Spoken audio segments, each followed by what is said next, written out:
Hello everyone, welcome back to Siddhant scholars academy. Myself Nandita Jain. इस video lecture में हम continue करेंगे अपनी संपूर्ण हिंदी साहित्य की सीरीज़ को।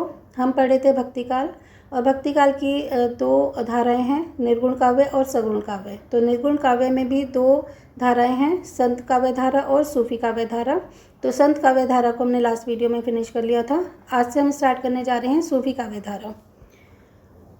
भक्तिकाल की निर्गुण काव्य धारा की दूसरी शाखा है सूफी काव्य धारा। सूफी काव्य के लिए कुछ नाम प्रसिद्ध हैं। कौन कौन से नाम और हम बोल सकते हैं सूफी काव्य धारा के लिए?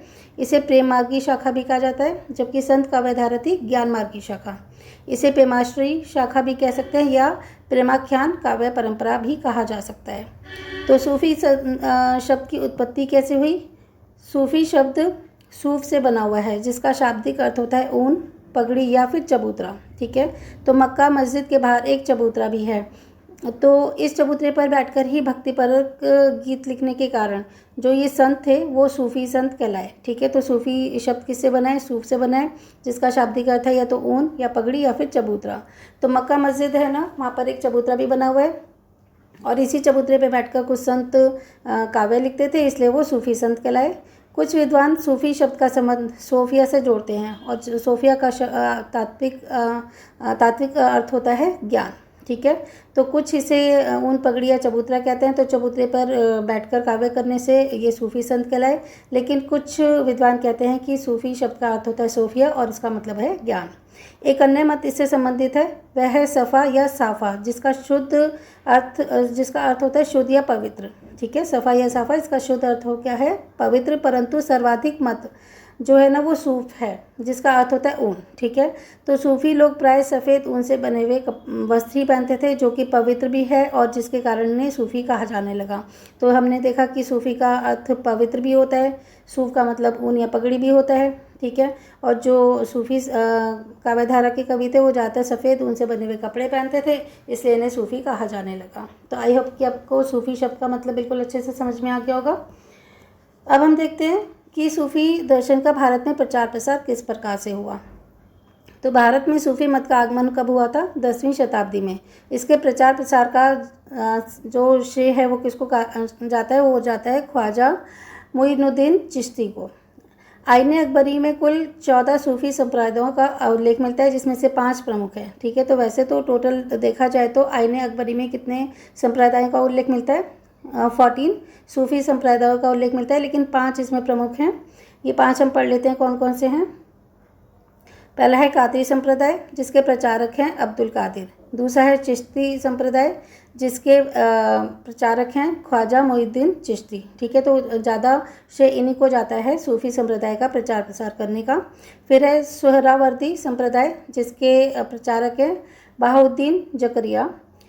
फोर्थ है नक्शबंदी संप्रदाय, जिसके प्रचारक है अहमद फारूकी। और 5वां है सत्तारी संप्रदाय, जिसके प्रचारक हैं अब्दुल्ला सत्तारी। ठीक है, अब्दुल्ला सत्तारी इसके प्रचारक हैं सत्तारी संप्रदाय के। अब हम पढ़ते हैं सूफी काव्य धारा की विशेषताएं क्या हैं। तो सूफी काव्य धारा की विशेषताएं क्या हैं? सबसे पहले तो इसमें मसनवी शैली का प्रयोग हुआ है। सूफी काव्य के अधिकांश कवि मुसलमान हैं, जिसके कारण उन्होंने अपने काव्य में मसनवी शैली का प्रयोग किया है। सूफी कवियों ने हिंदू घरों में प्रचलित कहानियों को अपने काव्य का विषय बनाकर अपने मत का प्रचार प्रसार किया। तो कहा जाता है कि जो हिंदू घरों में प्रचलित कहानियाँ हैं उसी को उन्होंने अपना काव्य का विषय बनाया और अपने मत का प्रचार प्रसार किया।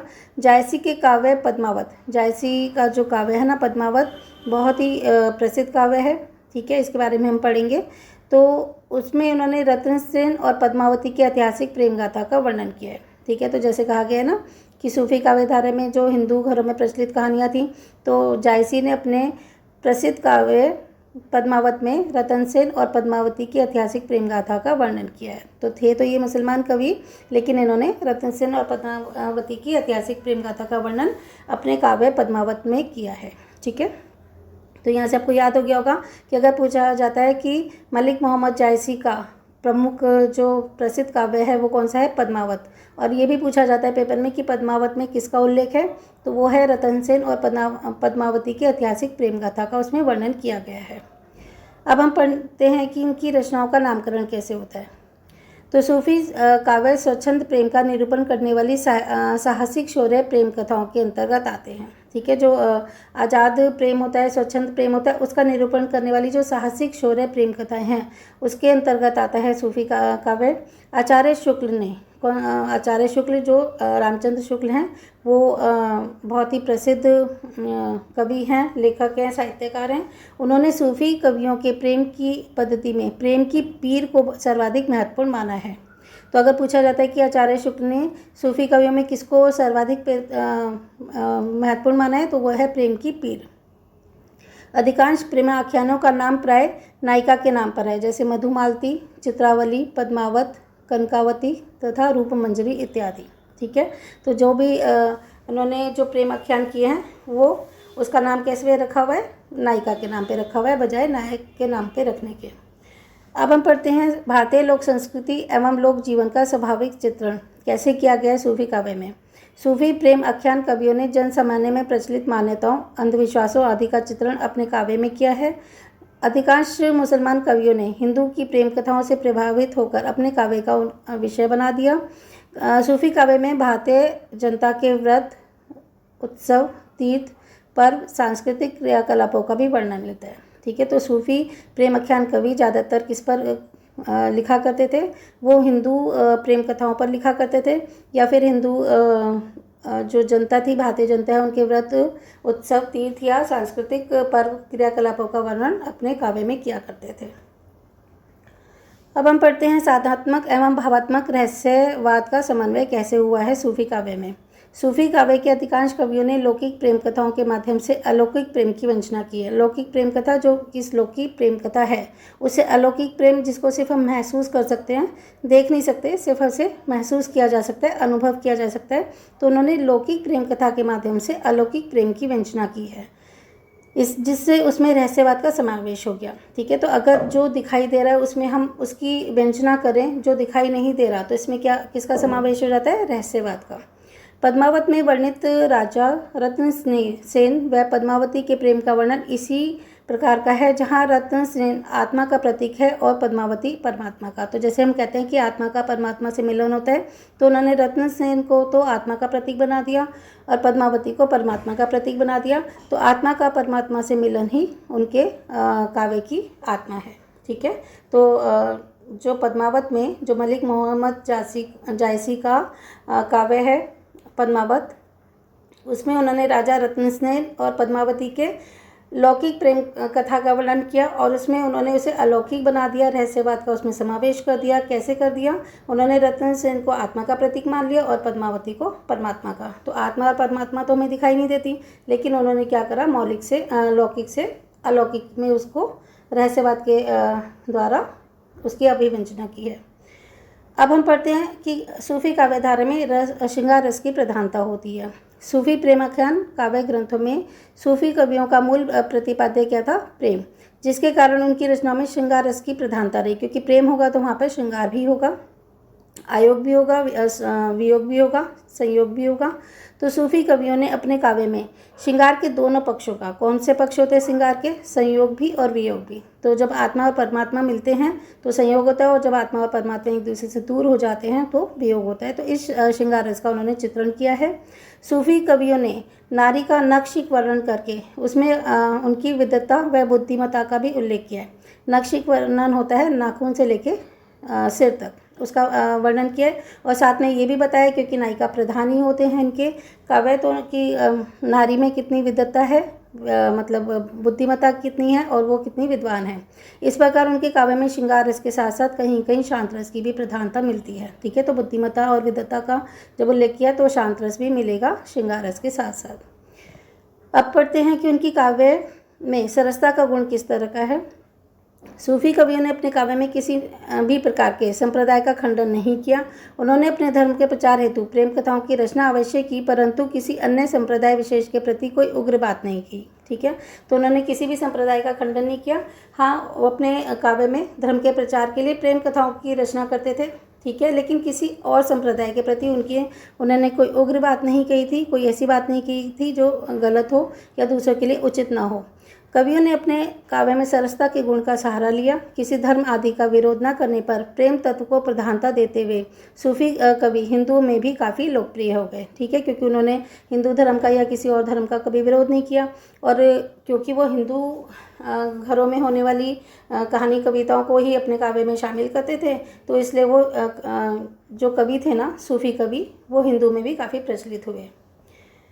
अब पढ़ते हैं कि सूफी काव्य धारा में भाषा, अलंकार और छंद योजना किस प्रकार की थी।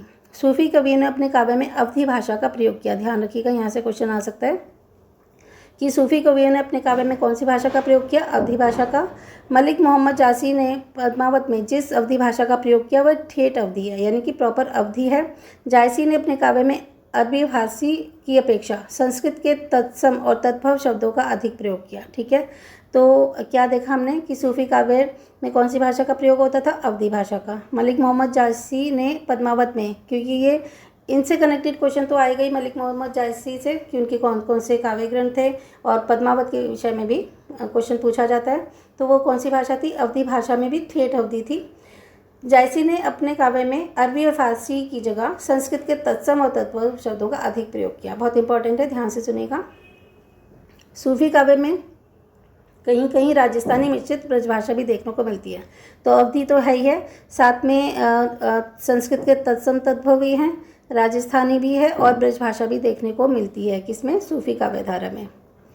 इस परंपरा में काव्य प्रबंधात्मक शैली में रचित है। ठीक है, एक तो होता है मुक्तक शैली और एक होती है प्रबंधात्मक शैली।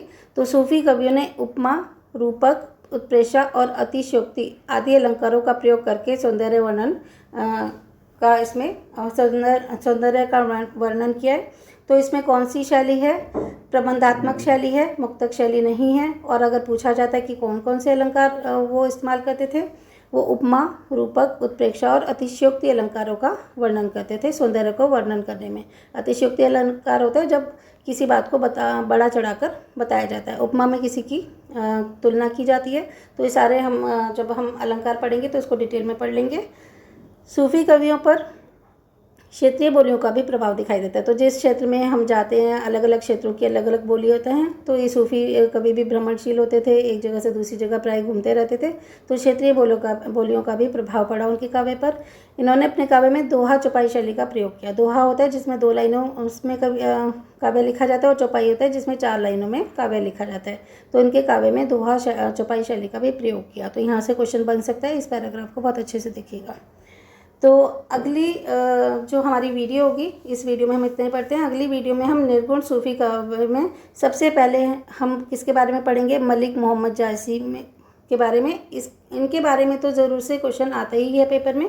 तो इनके विषय में और इनके काव्य ग्रंथों के विषय में हम बहुत डिटेल में पढ़ने वाले हैं। आई होप आपको इतना क्लियर हो गया होगा। चलिए मिलते हैं नेक्स्ट वीडियो में।